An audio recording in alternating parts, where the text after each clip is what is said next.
Peggy 16. Ladies and gentlemen, boys and girls, hunters of all ages and monsters of all stages, I'm DB Sinclair here with J Party, and as you may not know, Evolve can be played completely offline by yourself, and that's what we're going to show you today. The following two matches are being played by a single person, the one and only legend, myth, and master Scott James. Offline here, playing at the 2K offices, and we're going to show you what this experience looks like from both the monsters and the hunters' perspective. We are jumping into Defend. Defend is a mode that is part of the larger evacuation campaign. The entire evacuation campaign can be played entirely offline. That's what you're seeing today. Scott James is playing Defend as the monster completely by himself against the AI, playing offline, and he's chosen to play the newest monster, Wraith. As DB just mentioned, we are offline, but what's important about this is that you're able to keep any of the achievements you earn while playing offline and bring those to the online competition. This means monster unlocks and ability unlocks will carry over in all the different modes of Evolve. Yeah, the awesome part about this is if you're playing and getting ready for that competitive play against real people, you might want to come in here and mix it up against the monsters or the AI hunters, as you see Scott doing here. Or maybe you just want to come in and practice the newest monster that you've unlocked. As J Party mentioned, everything you do in here counts towards your progression in the competitive game. Yeah, and what's cool about this mode is it allows you to experiment without consequences. Playing against those AI bots is just good training to get those ability combos down. As we're going to see today with this Wraith character, there's a lot of fun combinations you can do with these abilities to kind of chain them into some unique strategies and hopefully surprise the hunters. And you really need to do that here with Defend. Defend is a mode where you really need to be patient. You need to let your minions who are pushing those lanes do work against the towers as you yourself come in and try and dismantle the hunters when they're focused on the minions or keeping the towers up.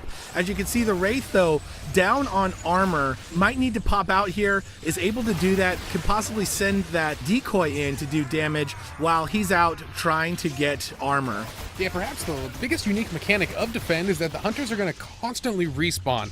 There's no way to win this mode just from knocking out the hunters. You will need to destroy the objectives. So that makes prolonged combat not optimal for the monster, as he's going to want to get out once that armor's gone and do the damage he can when he has AI backup, and those are those other little tiny Goliaths running around trying to tear down the generator. That said, if you could take the hunters out, they do have to wait for their dropship. You can use that time to take down the tower in your way or any of the turrets. You've seen the monster focusing two of the hunters, got him backed in the corner and is able to potentially get one of them down there. I don't see the hunter as dead yet, so nicely done with the cloak there from support. Yeah, and that Supernova move just dishing out the damage. One of the Wraith's strongest abilities in her kit is that Supernova, and she's going to really rely on that to take down these hunters, as she's able to isolate Daisy here and remove that extra factor from the team and get rid of those random revives. Also, when you take down the hunters or Daisy, of course, and you kill them to their death, you will be able to munch on their corpses, and that will give you some armor to go back into the fight. In Defend, you want to be really patient. You want to pick your battles. You want to go in when you have armor, as there is a lot of firepower coming back at you. Yeah, worth noting, although the hunters are going to constantly respawn, the monster, however, has a very limited health pool. Because you start at level 3, there is no way to gain health in this mode, and that makes that armor management just so important. You need to bail when your armor's down and get in there when it's up. Specifically, look for the support of those AI monsters. As you can see just on the edge of the Wraith screen there, looks like they're moving towards the second objective here as that first generator is down. Yeah, generator 2 already being worked on by the minions. The Wraith using that decoy, sending it towards the generator as well, while the Wraith itself is going to pop that Supernova and be able to take down one of the turrets. As you can see, what Scott is doing is he's using that armor to go in and take down the turrets, then backing out, letting the minions do their job, and hopefully getting some more armor so he can go back in. Yeah, I like this decision here, taking down those turrets early. It's going to give the space the AI needs to hopefully get the small Goliaths in there to tear down the objective. Your goal really as the Wraith is just to distract the hunters, keep them on their back foot, and don't allow them to focus the fire on those small little Goliaths. You're seeing the minion timer up in the left-hand corner, as well as the countdown timer for the mode. That is basically when the evacuation ship will leave. Right now, you're seeing hunters will win in 5 minutes and 46 seconds if the monster is not able to destroy the final objective.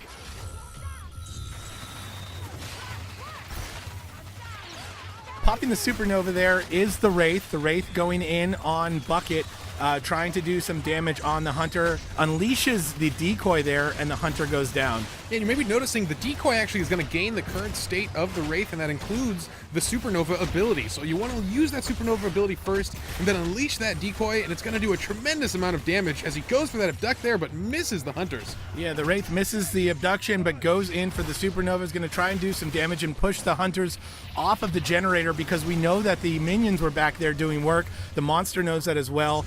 Pushing the Hunters back off of the generator allowed that final minion to destroy generator number 2, and now they're going to be working on the final objective here, J-Party. If the monster destroys this final objective, the monster will win, and unfortunately a lot of colonists will perish. That's going to weigh heavily on this Hunter squad. Absolutely, DB. And as noted too, when each generator falls, it's going to increase the round win timer for the monster. This is going to give the monster a lot of room to farm this area. He's got over 8 minutes now to destroy this last objective. And for those of you at home, if you're worried about the Hunter squad feeling bad about the loss of lives that they might incur if the Wraith wins, remember, these are AI Hunters. That's right. They don't have feelings, but they're really good at playing the game. The Wraith there, trying to get out, nicely done to go in, use that decoy to do damage on the turrets, potentially taking the turrets down, and then back out when she sees that she's low on health. She's going to pick up some armor and take the fight back to the Hunters. Yeah, doing a good job here. Got rid of one of the Hunters here, but trying to focus down the Trapper can be dangerous. If the rest of the squad realizes what's happening, they're going to be able to really focus fire the Wraith and get some real good damage in with no armor. So nicely done by the play of Scott James there. So what he did was he went in with the Wraith, used the decoy to take down that first turret, and then as soon as the Hunters came in to try and get the minions off of the final objective, he went back, he took care of the Hunters, and then went back in and took the turret out, the second turret that was taking out his minion friend, allowing the minion to do as much damage as possible while on that final objective. You're seeing, though, the monster at very low health. I'm surprised he goes back in here just trying to mess up those Hunters as much as possible and maybe have less Hunters to deal with while pushing that final objective. And that's such a good thing to practice here in the offline mode too. Test your limits, see how far you can really push it. You'd be surprised how much a monster can get done with very little health here. The Hunters are just so about the momentum, relying on keeping them on their back foot is such a strength here. The Wraith knows that one of the Hunters is down, and although the respawn timer is short in this mode, it is still existent, and that's going to give him the space he needs to hopefully destabilize the rest of the team and get an easy win with those AI monsters just tearing down the final objective. Just under 7 minutes is plenty of time to come back here, feed, gain that armor up as you see the monster doing. And like J-Party mentioned, this is the offline mode, and this is a great time to practice. The way that monsters are unlocked in the game is you're playing the other monsters first before you get to Wraith here, so you're not going to be as familiar with Wraith as you are with Goliath potentially, especially for that competitive game. You want to come in here and, like J-Party said, push your limits, push your abilities, see what is possible, and you don't have to worry about the people on the other side giving you a hard time about it. Yeah, absolutely. And some of the cool strategies you see the Wraith using that decoy to send out, get the Hunters distracted, and then go for the sneak bounce on some unsuspecting prey there. And look at that attack, so perfect. Such a strong combo. Unfortunately, the AI is quick to respond and is going to shoot him right off their ally. He does shoot him off, but he gets that poke there with his little blade into the face of Hyde. Hyde goes down. He's going to eat Hyde. He's going to gain armor right from the Hunter there. That's another reason why in this mode you might want to take down a couple Hunters while you're fighting near the objective. You won't have to go so far back into the forest or jungle area to get your farm on and get your armor up. Yeah, with health this low, every bite matters. He needs as much armor as he can possibly sustain, and the wildlife population has been quite diminished so far as he's been feeding vigorously around this final objective. So they're out of assault, so no damage here, or at least diminished damage, and out the medic, so the heals aren't going to come as fast as they want. Actually, it looks like assault is finally back in. As you mentioned before, J-Party, there is a shorter dropship time than in the normal modes like hunt or nest or rescue. Yeah, and this objective getting real close, but the Wraith just as close. One mistake here, he could take a large hit to the face and end this round, but the AI still doing work on that final objective, and this could be a win for the Wraith. or the hunters here. Any way to go. Yeah, hard to tell. Nice abduction there, though, on Maggie the Trapper. Looks like he might be able to get Maggie down so low on health, though. I'm terrified for the Wraith right now.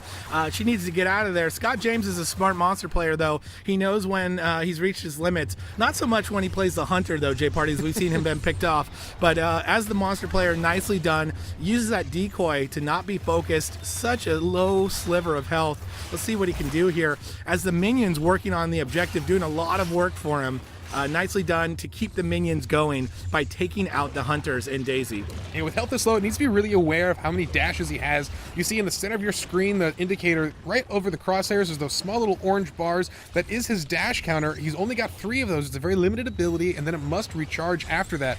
He's going to rely so heavily on this as he ducks around this combat and tries to get the final hits on the power relay. He does on one of the hunters. One of the hunters goes down. I think that was Bucket. 2 of the minions are still up. One of the minions is very low on health, but he already took out the turrets, so no turrets doing damage there. The minions continue to do work on the final objective as he's just keeping the hunters busy at this point. Yeah, trying to focus the medic there and also relying on taking out the support class. Wants to get rid of the utility on the team, and that's going to allow him to clean up the rest of the hunters with no real trouble, as this power relay is still clinging to life. Yeah, doing a great job there. Finally does that supernova, goes in on the medic, gets the medic down. The hunters right now struggling to try and get him down and out, but just hanging on for dear life with the rest of this little sliver of health. He's just going to go in on the back of the power relay now while the hunters are on the other side dealing with that final minion. And going into Supernova again, that should be able to do the damage that he needs to win. And sure enough, it is, J Party. Ladies and gentlemen, that is solo evacuation defend mode there, shown by the master of the monsters, as I like to call him, Scott James. Well done there. And now we're going to see the opposite, J Party. I'm pretty excited for that. We're going to switch over to a match of defend from the hunter's perspective. And the beauty of this is when he was playing the monster, he is stuck with that monster playing against the AI there. But now he's actually going to be able to hot swap between these hunters and play whoever he wants. Yeah, this is one of the coolest modes to say and to play, and actually one of the most impressive modes to watch. You see a really good player is going to bounce between all 4 classes, use those long cooldown and key abilities to keep each other alive while they focus on the main character that they'd like to control, which in a lot of cases, it becomes very situational, and you can't have a standard. Yeah, very situational, even from the beginning here. As you see, he starts with Markov, he lays the mines down. Then he switches to Maggie, and he puts down the harpoon traps. And then finally here on Bucket, and he's putting those sentry guns down. He knows exactly how to lock down this area, or at least how he wants to, and he's doing that really well. Oh, nice move to put a little sentry gun on top of the rocks there. It's going to be hard for the monster to focus. And now it's up to him who he wants to switch between as it becomes even more situational based on how this fight goes. Yeah, trying to deal with those small little AI minions first, but then he notices Val is getting caught by the monster, and that's a rough thing. He can't switch in time. Val goes down here. We'll see if he tries to help Val up, but you probably don't want to play as one of the down hunters. Yeah, definitely not. He does switch indeed to Bucket. He's able to use that cloak to bring Val right back up. So nice move there by the support character. And what we're seeing here, J Party, is going to be Scott really controlling the game to how he wants to play it, being able to switch. This is also a great way to check out the hunters you want to play, because you'll also be able to, once you have them unlocked, be able to switch between the hunters you want to see and put together your ideal lineup of hunters in this scenario, be able to practice them all, see what works best, and then go back and take this out to the real world. Yeah, that's absolutely my favorite aspect of it, is just testing some of the weirder combinations of hunters, as we never really know what are the strong combinations, and that's on purpose here. We want the experimentation, we want the practice, mix and matching all the different groups together, and finding out what works for you and your playstyle. Yeah, it's pretty cool too with this defend mode. Defend is, as we mentioned before, part of the larger mode evacuation campaign, where the final day of evacuation is this defend mode.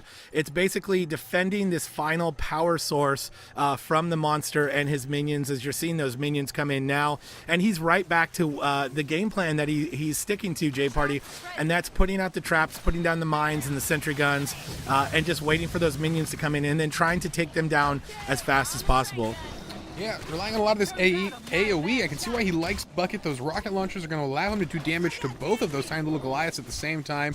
That's going to help him wear down those monsters. You know, this mode is perfect for the player that has an idea of, their ideal situation and the ideal team they want to put together. This is going to allow them to come in and work on those and maybe take that information back to their friends and say, hey, I was in defend mode, I was playing it, I was working through the different hunters, and I found this this 4 that worked really well. Let's try that out. Yeah, absolutely here, DB. It's interesting playing on the medic a lot here. Wants to just give vision to himself there, so when he switches between characters, he's not going to be confused. He's going to know exactly where the monster's at here. And look at that. For this fight, he's chosen to play as the medic because he knows he's been a real target by the monster. Wants to just keep Val alive and in this fight, as she's just so important for this team to keep everyone standing. Also, beyond visibility there, she is going to be able to slow down the monsters and the minions with that trank gun. Doing a nice job of that there. The longer you can slow down any of those 3 enemies, the more damage you can do to the rest. As he's switching now to Assault, trying to lay down some mines, and not good enough at the last second there to keep the monster off of that first objective. They're on to Generator 2. That said, though, J-Party, they have done some forward progress on the monster's health bar. Yeah, absolutely. That becomes the long-term progress for the hunters, is just tearing down the health bar. As I mentioned earlier, there is no way to regenerate health on this mode as a monster as you start the game at stage 3. It forces you to rely on that armor and makes it oh so important to play defensively and leave when the time is not right. One thing that we mentioned before, but I'll say it again, is that even if you're in here just practicing and working on maybe a new hunter that you haven't played before, all of this progress and experience that you're gaining here is going to go towards your progression and carry over to the competitive game. So it's pretty cool to be able to come in here and test out some new strategies, test out some new team comps, and test out maybe some new modes that you're not familiar with if you've just been playing Hunt, for example, and then take that to the real world, J-Party, and show them what it's all about. Yeah, each mode requires such a unique strategy and a different take on what you're going to do each time, and that's what's so fun here, is he's going to try some strange things here. And I like what Scott James chose on this one. Went with a really defensive team, a lot of mines to be placed by each member, and that's what allows him to just maximize the utility of each hunter here. And uh-oh, the Wraith coming back in, trying to get some damage, but the Wraith with such a low armor pool needs to be very careful. Yeah, the Wraith too, also very susceptible to this trap team, J-Party. The traps laying around are good to catch both the Wraith and the decoy there. And this team doing a lot of damage when Markov can get those mines down. Unlike the, nice abduction there on the medic. Really nicely done to separate the medic there. So even the AI monster showing a trick or two here. Yeah, absolutely, going for the body there, not the player reviving it. Unfortunately, Val does get back into this fight, and with everyone almost standing here, the monster might need to retreat here as that armor once again getting just so low. Yeah, so what we're seeing here, J-Party, with those mines is that the other monsters, Kraken and Goliath, both have some pretty good counters towards their mines. It's a little bit harder with the Wraith, so I believe that's why Scott went with Markov here. He can lay those mines down. One of the ways that the Wraith is going to have to combat those mines is by potentially focusing that decoy on a hunter that's on the other side of the mine, having that decoy go through the mine. As you see him switch to Val here, he's trying to regroup and trying to get the hunters back to this generator here and hopefully keep it away from the monsters as you see the minions coming in. Yeah, and getting comfortable with those abilities is something that does require practice. Once again, perfectly utilized here in the offline mode. Testing some of the weirder mistakes where it just kind of looks embarrassing, where you mess it up the first few times, but you practice it offline, you master those strategies, and then bring them to the face of the internet and just smash folks online. Yeah, sentry guns also really good against the Wraith. You can lay those out when the Wraith comes in. Even if the Wraith is using that supernova to do lots of damage onto the hunters, it's going to take damage itself with all these traps laid around. There's no way to escape them all. And then again, he's going to switch to Bucket and he's going to put down those sentry guns. He's really just going through the cycle of hunter players there to lay down the best defenses possibly, and then playing the player that he wants to use in the moment. You would notice that a lot of his strategy here is just maximizing the use of those traps, those mines, just making sure they're down, and then giving the rest of his team vision. I love what he's doing. He bounces between Bucket and as well as Val, and wants to focus on tracking the monster down, so no surprises here. And I like it. Using the UAV here, and look at that. Gets a spot already. He's going to be able to track this Wraith, and that's going to let the rest of the team know exactly where she's lurking. He also saw the minions in the UAV there too, so he knows that they're coming in, and he knows exactly where they are. As the monster is tracked there, he's going to switch to Val, and he's going to get that trank gun in and slow down the monster. This is going to buy the hunter team some time. As you can see, the timer down to 2 minutes and 26 seconds.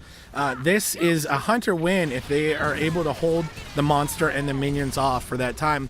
But as we mentioned in the other video, 4 minutes will be added to the timer if the monster can get through. Yeah, this is actually looking good though for the hunters right now. 2 minutes is a pretty decent amount of time, although as I say, the generator continuing to take losses, and a hunter goes down there. We'll see if he switches out of the support class and focuses on trying to get himself back in the fight. Yeah, 2 hunters go down, J Party. It looks like Assault and the medic, or excuse me, Support and Assault. The Trapper good to go to get him back up, and Daisy helping with that as well. Trying to get away from the Wraith there, laying down some traps as the Wraith is coming in. That AI monster trying to do work here on Scott. And doing some work there, knocking down a bunch of the hunters. Oh, and takes him down at the end there, but look at this dropship full of the whole squad here. And this is not a good look for the team, as they're going to have full reign over the generator for all the monsters there to just tear it apart here. But once again, the short dropship timer gets you right back into the fight in this mode. Yeah, fortunately, they got the short dropship, but it is the entire team out of commission at the moment. So the generator being worked on by the monster and its minions, as J Party mentioned. This is going to give him some time to get in there. It looks like the monster might have actually gone back out to get some armor. Sends in the decoy first. The decoy can do a lot of damage. I'm not sure if they trapped the decoy or the monster. Maybe they got both, J Party. Only time will tell. Yeah, actually, they got a real lucky break for the hunters there. It looks like they took out the AI support right before they all got wiped there. So not a lot of progress made on the generator, even with all the hunters dead. With them back in the fight here, they're at full strength and tearing apart these little tiny Goliaths. And a really great arena, J Party, as you see us, is just on the edge of the generator there. So the minions are trapped in here and not able to get to the generator. So a beautiful arena by Scott as he switches back and forth between the rest of the hunters, trying to do damage to take the minions down. And he does a great job of that. And that generator looking nice and good, has no progress made to it since we mentioned it before. Here comes the Wraith, or is it another decoy? Looks like a decoy, J Party. And you know, that is one of the most important abilities of a trapper, is to really visualize the size of the arena. Some of the cool setups you can get as a skilled trapper are just incredible, as they've done right here, blocking out all of the monsters from the generator. They're forcing this fight off, just barely off of it. And that's what's so strong about this. And with only a couple seconds left, the hunters are about to take this victory. Yeah, the hunters are going to win here, and they do, J Party. The countdown timer, the Wraith does not even get to the final objective. The lockdown with that arena, I feel like, was the final blow to the AI hunters there. And ladies and gentlemen, that was Scott James playing as the hunters that time, going against the AI monster. And that is solo defend, part of the entire solo mode. We're out of time, so we will see you next time when we bring you Between Two Beards.